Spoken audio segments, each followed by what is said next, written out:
Overnight. Joining me right now is the Assistant to the President for Trade and Manufacturing Policy, Peter Navarro. And Peter, it's good to see you this morning. Thanks very much for joining me.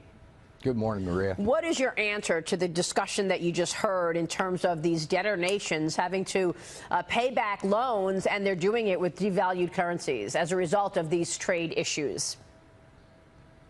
I think that's overblown. Basically, what happens when China devalues their currency in Asia, competitors like the Philippines, Thailand, South Korea basically have to follow suit so that they can continue to have a strong economy. So that's just an adjustment that we're seeing in Asia. The root of the problem, of course, is the Chinese yuan devaluing. Since we put on the tariffs last year, the yuan's gone down 12%. We put on tariffs at 10%.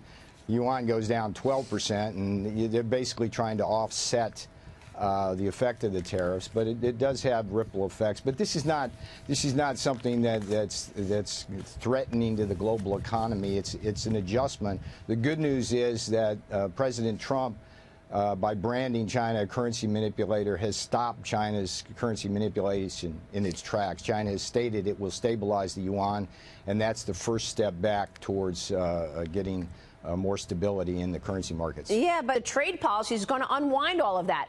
Peter, let me ask you this. Do you think that maybe we won't have a deal with China and that the president has a plan B? And what is it? How far are you willing to go while this fight continues to impact markets?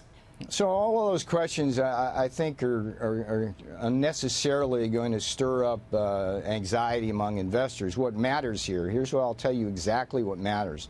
What matters is that Ambassador Robert Lighthizer and Treasury Secretary Steven Mnuchin are working with the Chinese to come up and work their way through significant structural issues, and that's all that matters. And all the speculation that goes on around that really is designed to create volatility for day traders to make money. Understood. And I'm not going to go there. Yeah. So I think, again, what's important, look, there's a lot of money to be made here by just looking at the chessboard where we have a rock-solid economy here in the U.S. This is the place to be. Money has to go into the stock market here because it's the best investment in the town. But it's also going into the dollar. So it's going into dollar-denominated assets and pushing the dollar Understood. up. That's going to be a negative for earnings, isn't it? And that's why the federal, well, the earnings were very good this last time, but that's why the Federal Reserve really needs to evaluate its interest rate policy.